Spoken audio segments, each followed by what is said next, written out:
Šurmulys su Jėzumi. Kasdienybė su Dievu. Šį sekmadienį girdime dar keletą Jėzaus palyginimų, kaip ir pastaruosius porą sekmadienių, kaip ir kitomis Liepos dienomis. Su dangaus karalyste yra kaip su dirvoje paslėptų lobių, atradęs jį žmogus niekam nesako. Iš to džiaugsmo eina, parduoda visą, ką turi ir perkasi tą dirvą. Ir labai panašiai daro pirklys, kuris ieško gražių perlų. Atradęs vieną brangų perlą, jis eina, parduoda visą, ką turi ir nusiperka jį. Abiem atvejais tu Viešpatie Jėzau kartoji tą žodį, visą, ką turi. Ir būtent tokia yra kaina tam, kad nusipirktų tą didelį žemės sklypą, kuriame yra tas didelis lobis arba tas brangus perlas. Tokia yra vertinga dangaus karalystė ir tokia yra ta dangaus karalystės kaina, visa, ką turi. Įdomu, kad tavo mokiniai Viešpatie daugelio kitų palyginimų nesuprato. Ir girdėjome paaiškinimą, kai tu paskelbei Sėjėjo palyginimą, mokiniai nelabai supranta, ką tu norėjai pasakyti. Ir tu paaiškini. Praėjusią savaitę girdėjom apie rauges, mokiniai vėl nesuprato. Ir tu vėl teikėsi paaiškinti. Taip išsamei ir aiškiai. Įdomu, kad šiandien Jėzau tu pats, tarsi užbėgdamas už akių, kreipiesi į mokinius ir klausia, ar supratote visą tai? Ir jie jiems sako, taip, šį kartą supratome. Ir tikrai neturime pagrindo šį kartą mokiniais abejoti. Atrodo, kad šį kartą tikrai suprato, nes visi tie, kurie ten buvo, tie, kurie nusekė jį, tikrai viską paliko, kad galėtų tavimi sekti. Ta kartą jie tikrai suprato. Turtingam jaunuoliui tu Viešpatie kalbėjai apie lobį ir apie lobio kainą. Jei nori būti tobulas, jei nori to amžino gyvenimo ar Dievo karalystės, eik, parduok visą, ką turi, išdalyk vargšams, tai turėsi lobį danguje. Ir tuomet ateik, sek paskui mane. Kaip žinia, turtuolis to nepadaro, kaina jam pasirodo kelianti pernelyg didelę riziką, pernelyg didelį neaiškumą. Turtuolis to nepadaro, bet mokiniai to tarpu viską palieka. Ir Petras klausia, ne? O mes, ne? O kaip mes tai viską palikome. Kas mums bus už tai? Ir Jėzus pažada premiją, bet tuo pačiu savo žodžiais parodo, kad įvertina ir prisimena, apskaito tam tikrą prasme visą, ką žmonės palieka dėl jo. Kiekvienas, kas paliko namus, brolius, seseris, tėvą, motiną, vaikus, dirvas, dėl manęs, ne? Išvardini Viešpatie visus tos dalykus. Ir, turbūt galvojam apie apaštalus, apie tos mokinius, kurie tikrai paliko tą, ką tu ir sakai. Namus, ir brolius, ir seseris, tėvą, motiną, vaikus, vienas ar kitas, ne? Dirvas dėl manęs. Ir dėl to nieko nepraras. Žinoma, kad ilgą laiką mokiniai nesupranta, kaip atrodo ta Dievo karalystė. Jie įsivaizduoja tą kaip kokią tai pagerintą politinę tvarką, be romėnų, be kokių tai kitų dievų, su Izraelio vienybe, be pagonių, kur Mesijas karaliauja ir jie taip pat turi svarbias vietas. Toks buvo maždaug jų įsivaizdavimas apie Dievo karalystę, bent jau taip galima numanyti. Bet be abejo visi puikiai žinojo, ką reiškia viską palikti dėl Dievo karalystės. Ir puikiai suprato, kad tas žmogus, kuris perka žemės sklypą, už tai atiduodamas viską, tą daro džiugiai. Ir perlas, ir tas pirklys, kuris ieško brangaus perlo ir vėl viską investuoja į tą perlą, nesijaučia pralošęs. Mokiniam turbūt tas palyginimas atneša užtikrintumą, tokį patvirtinimą, kad mažų mažiausiai einam gerų keliu, esam ten, kur turėtume būti.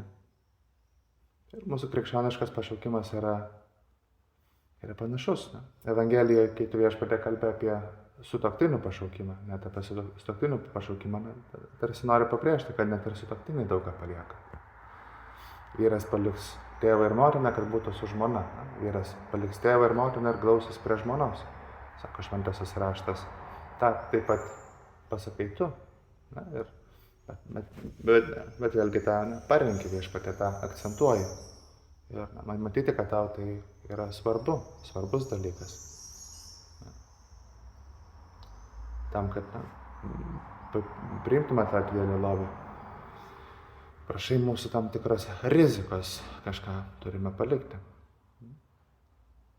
Ir visa tai yra ta tikėjimas ir meilė. Matom, kad visą tai vertinę.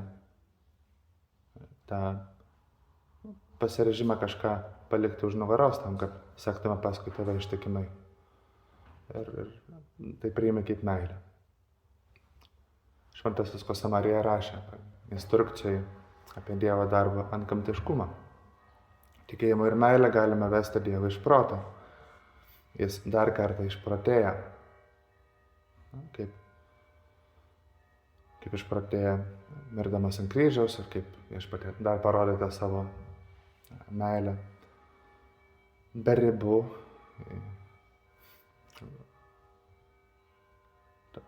Tada, kai nusileidė duonos ir vyno pavidalo Eucharistijai, pasilieki savo kūną, krauju, sielą ir dieviškumu mūsų tabernakuliuose, niekada neliki skolingas.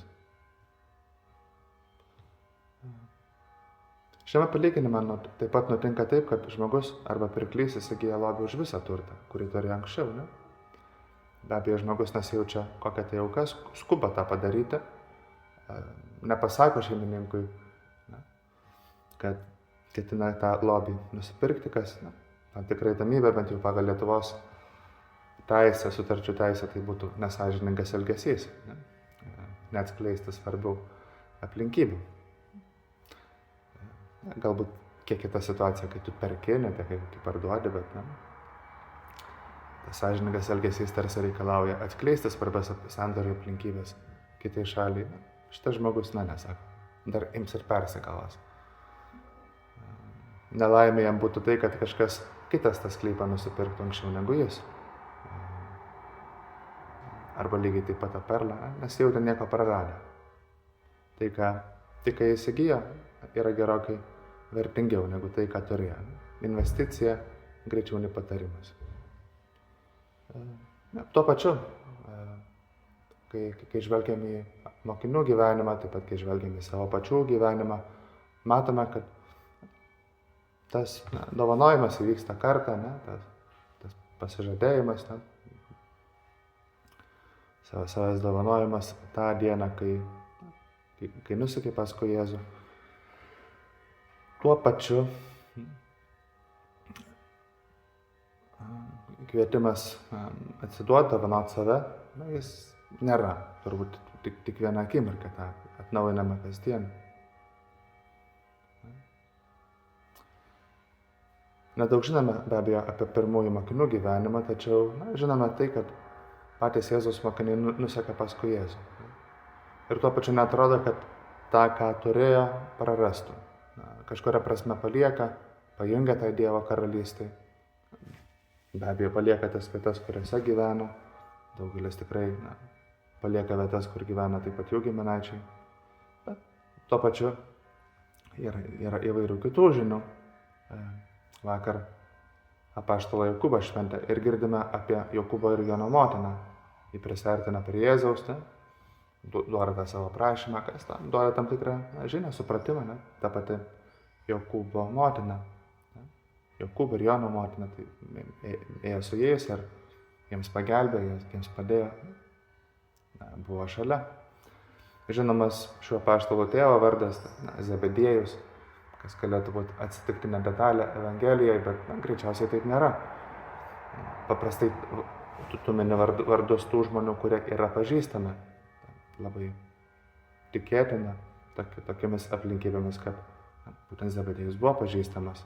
Jis taip pat vienaip ar kitaip buvo prisijungęs prie mokinių, galbūt su jais keliavo, bet nebijotinai jiems padėjo, kažką pasakojo. Ne? Čiauzi netgi įsivaizduoja Petrą žmoną, ne? Kuri ir ten tikrai netrodo, kad Petras ją būtų nusiteikęs visiškai palikti. Ne? Ir be abejo, kas susijęs su materialiniam priemonėm, tai matyt, kad po Jėzaus prisikėlimo mokiniai vis tiek turi tiek valtelę, tiek priemonių leisti žvejoti. Ne? Mokiniai viską palieka. Ne? Ir be abejo, tai reiškia vietą, kur jie gyvena, reiškia sekti paskui Jėzų. Ir be abejo, mums taip pat atsiliepiame tavo viešpatę pašaukimą, tu mus pakvietei, nusakim paskui tave, ne? Viską parduok, ko gero nieko nepardavėm, neėjom į pigu.lt, ne? Išvardinti visų tų dalykų, kurias turime. Ir galbūt kažką turėjom tuo metu, ne? Kai atsiliepiame tavo pašaukimą.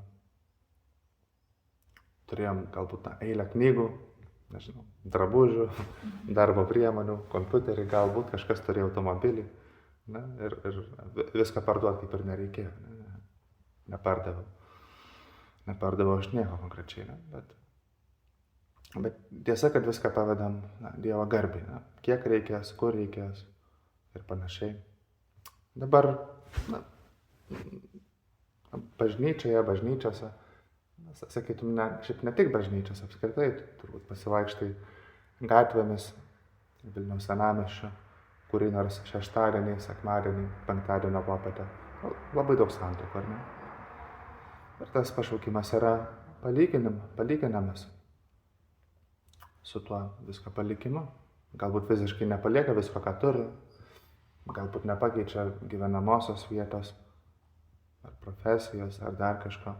Bet lygiai taip pat, labai panašu, ne tas. Lygiai taip pat viską turi pajungti šeimai. Ne? Turėjai tam tikrus pomėgius. Mėgdavai žaisti biliardą kiekvieną vakarą, ne? Kiekvieną vakarą biliardo nebebus, ne? Pažintis ir draugai, nėra taip, kad kažkaip išbrauki visus iš Facebook'o draugų sąrašą, ne? Staiga tie, kurie buvo draugai, nebėra draugai, bet tiesa, kad tos pažintis, socialinės gyvenimas, ne? Turbūt tam realiam gyvenime šiek tiek sumažėja. Ir tai, gaila, negaila, bet tiesiog natūralus dalykas. Vėlgi, ta pati profesinė veikla. Nestojam studijuoti kitų dalykų, bet paprastai žmonės to nedaro. Tačiau, vėlgi, viskas pajungiama Dievo garbei, ne? Viena šeima tokia, pažįstama, gana artima. Žmogus, vyras labai tikrai toks protingas ir gabus ir labai mylintis muziką, ne? Toks muzikos kompozitorius. Baigęs studijas, ne? Susituokė, ieško to pragyvenimo šaltinio ir galiausiai neradęs kažko, kas yra pakankamai užtikrinta, kad leistų išlaikyti šeimą, ne? Vietoj to muzikos pašaukimo. Eina į seną gerą Ernst & Young, ne? Kas ta tragedija, ne? Bet kažkas, kas verta dėl šeimos padaryti, ne? Verta ir prasminga. Ir visą tai yra, ne? Be abejo, šeimoje, tarp sutuoktinių, kai viską pajungi šeimą ir galbūt kitais atvejais, jeigu apie vieną ar kitą esam girdėję ar žinom, kad kitais atvejais yra sunku. Ne? Kitais atvejais šeimos gyvenimas labai apsunkintas, ne? Nes paprastai reikalauja daug ką palikti, daug ką, jeigu ne viską derintis su šeima. Širdis užkariaujama, ne? Kaip mūsų tėvas taip pat, kalbėdamas apie sutuoktiniams, kalba apie tai, kad širdis užkariaujama, žaismingumu, kantrybė, ne? Bet be abejo taip pat ir pasiaukojimu. Ir tu viešpatie viską įvertini, žvelgia taip pat ir į mus. Taipogi viską paliekame, viską pavedame tavo rankose. Dėl tavo garbės, dėl apaštalavimo. Nieko parduoti nereikėjo, galbūt net gyvenamosios vietos pakeisti. Nereikėjo, kur gyvenam, ten gyvenam. Profesinis kelias maždaug koks buvo, galbūt toks ir liko. Bet vėlgi viskas atiduota į tavo rankas, kaip reikės. Ir tą padarom vieną kartą, tą padarom kiekvieną dieną, tam tikrą prasme, kai vėlgi viską paliekam tavo rankose. Kai paliekam tam tikrą darbą, užduotį ir einam melstis. Kas visais atvejais yra tikėjimo aktas. Žinom, kad tai gera tiek apaštalavimui, gera mums, gera šeimai. Ir visą tai vertinę, visą tai atlyginę. Tai tiek mūsų laiką, tiek mūsų meilę. Savo meilę ir savo atsidavimu varome Dievą iš proto, sakė mūsų tėvas. Ir varom tave viešpatė taip pat iš proto tokiu pat būdu, kai pavedam savo gyvenimą tau. Tiek savo malda, tiek savo darbu, tiek pasiaukojimu, atidumu kitiems. Ką vėlgi atnaujiname kasdien. Tas palyginimas apie lobį ir apie perlą siejasi su praėjusios savaitės palyginimu apie sėjėją. Ta kartą Jėzau tu išsamei paaiškini tą palyginimą, kalbė apie kliūtis arba, tai pozityviau kalbant, apie reikalavimus, kurie yra tam, kad ta Dievo karalystė įsišaknytų, kad duotų vaisius. 3 aklelės augimo etapai, 3 reikalavimai, kaip pamažu bręsta vaisiai, kai duodam vaisių. Metas. Iš pradžių reikia suprasti, kas yra pasakyta. Reikia suprasti Dievo žodį. Negali būti visiškai kvailas ar visiškai išsiblaškęs. Kitu atveju ta sėkla yra kaip sėkla ant kelio, kurią iškart sulėsa, nes tiesiog tai nebuvo priimta, nebuvo suprasta. Bet taip pat to negana suprasti, reikia pastovumo, reikia tvirtumo, priešingų atveju sėklelė neįleis šaknų, vėjas ją nupūs, pirmas stipresnis lietus ją paskandins. Reikia tam tikro pastovumo, reikia valios, sakytume, reikia tam tikro tvirtumo. Tai yra trečiasis etapas. Ir turbūt tai labiausiai siejasi su tuo perlu ir su lobiu. Neleisti, kad tie kiti rūpesčiai taptų kliūtimi Dievo žodžiui, kad tas Dievo žodis duotų vaisių ir skleistųsi. Ir tai jau galim sieti irgi su tam tikram darybėm, su širdim, kam duodam tam tikrą pirmenybę, ar duodam pirmenybę Dievo žodžiui, Dievo karalystei, ar duodam pirmenybę praktiškai bet kam kitam, ar galbūt pastatom į lygią vietą. Nepastatom Dievo žodžiai pirmoje vietoje, kas turbūt yra tam tikras susivaldymas, tam tikra tvarka dalykuose, kurie traukia, pamalonina mūsų širdį. Ta dorybė, kuri viską sustato į savo vietas. Tu viešpatie kalbė apie pasaulio malonumai, turtų apgaulę, rūpesčiai lygiai taip pat. Galim kartais būti labai susirūpinę dėl daugelio dalykų. Dėl savęs pačių, dėl santykių galbūt, dėl pasaulio. Ir vis dėlto kvieti tą pirmenybę duoti tau. Vienas filosofas rašė, tas Kierkegoras, turi vieną knygą, kurios pavadinimas regis yra būtent toks. Širdies tyrumas tai norėti vieno dalyko, sakė jis. Ir šventumas galėtume sakyti kažkas panašaus, norėti vieno dalyko. Kad apaštalauti, kad švilptų daug žmonių, atsiliepti į tą savo pašaukimą, taip, išsiugdyti dorybės, taip pat, kad būtų apaštalavimo plėtra, norėtųsi, būtų smagu, bet visą tai dėl tavęs, kad atsilieptume tau viešpatie iš meilės. Tas širdies tyrumas ar apaštalavimas tada, kai norim vieno dalyko. Tas perlas ar tas lobis šiuose palyginimuose galiausiai yra pats Kristus, pats Jėzus. Ir kaip apie tai galvoji, pats tas krikščioniškas gyvenimas tampa toks, kas kartą vis labiau suprantamas. Turbūt ne kartą tenka kalbėtis tiek su paaugliais ar kitais žmonėmis apie tikėjimo dalykus. Ir kažkodėl labai dažnai, kai kalbam apie tikėjimo dalykus, dažniausiai eina kalbėti apie moralinius dalykus. Praktiškai, bent mano toj patirtį, tie pokalbiai labai dažnai nuslysta būtent ten. Ar neužtenka tiesiog tikėti? Kažkam vienas draugas kartą taip pasakė, ne? Ar neužtenka tiesiog tikėti, ir kaip, matyt, tiesiog tikėti neužtenka, ne? Neužtenka vien tik suprasti, tad Dievo žodį reikia taip pat leisti jam įleisti šaknis, reikia leisti jam duoti vaisių. Tas vengti nuodėmės, matyt, tai sukeltų didelių nepatogumų, netgi skausmą mums patiems. Suprantama, kai siekiam šventumą, kai norim to vieną dalyką. Atleisti, kai tai kelia riziką, kai reikalaujam tokio, tikrai perlipti per save. tą galim padaryti. Taip pat iš meilės tau, viešpatie. Ir su tavo pagalba paprastai nelengva, kai yra tikrai tų rimtų dalykų, už kurias galbūt reikia atleisti. Nėra lengva, bet iš meilės tau, su tavo pagalba galime tai padaryti. Ir tuo pačiu visą, ką mylime, pajungti Dievui. Tuos dalykus, kurie geri, kurie traukia, savaime nėra nuodėmė, bet tuo pačiu visą laiką dovanoti tau. tą kvietimą taip pat suprantame, kai suprantam tą kvietimą tapti šventais. Tuose konkrečiose dalykuose, žingsnis po žingsnio, bet tai, kam kvieti, yra nemažiau nei šventumas. Ir taip, pasakyti vieną didelį taip, ir kartais pasireiškia vienu ar kitu ne. Šventasis Jose Marija rašė, pačioje kelio pradžioj, pratinkis sakyti ne.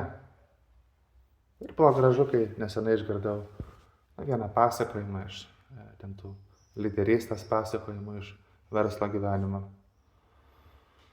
apie Steve'ą Jobsą, ne? Kai, atrodo, 97 metais, jis pasirodo Apple, antrą kartą. Apple nėra taip, kad aš labai gerai tą pažinočiau. Žinau tik pasakojimą. Regis, tuo metu jie darė labai daug skirtingų dalykų, produktą, 70 skirtingų produktų. Buvo prie bankroto ribos. Daugybė idėjų, daug kūrybingumo, bet to pačiu daug tokio išsiblaškymo. Jis atėjo, prisistatė ir pasakė, mes darysim 4 dalykus. Ir tuo metu tai buvo nešiojamas kompiuteris ir stacionarus kompiuteris. Ir darysim, tai sakė, verslui ir vartotojams. Darysim 4 dalykus. Tas 2x2, toks kvadratas.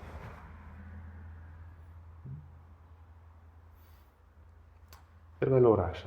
Žmonės mano, kad susikaupti, tai sakyti taip dalykui, į kurį turi susitelkti. Būk tame, ką darai.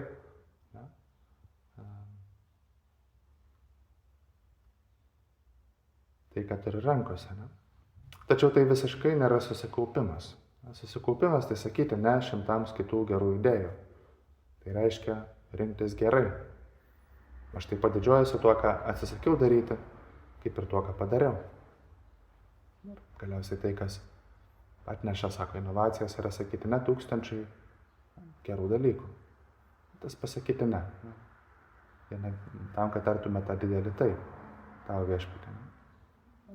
Kažką reikia nustumti į šalį, kad melstumės, kad tave pastatytume vėlgi pirmoje vietoje.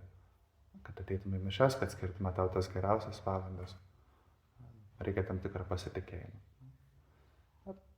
Vienas ar kitas ne, taip pat, kad užsiimtum to ugdymu ir apaštalavimu. Vienas ar kitas ne, taip pat savo paties pomėgiam, kad būtum šeimoje, nes vėlgi tas buvimas šeimoje iš kažko taip reikia paprašo tą prisitaikymą. Tariam ne tam, kad pasakytume didelį taip.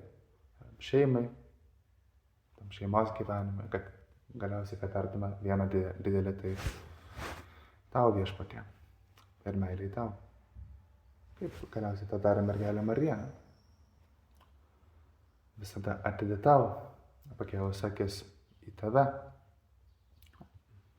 Pasiruošusi sekti ir tarti tą taip, tebūnie. Ir vieną, ir kitą kartą. Prie kryžiaus ir tau prisikėlus, prašom jos pagalbos tarti tą vieną didelį taip.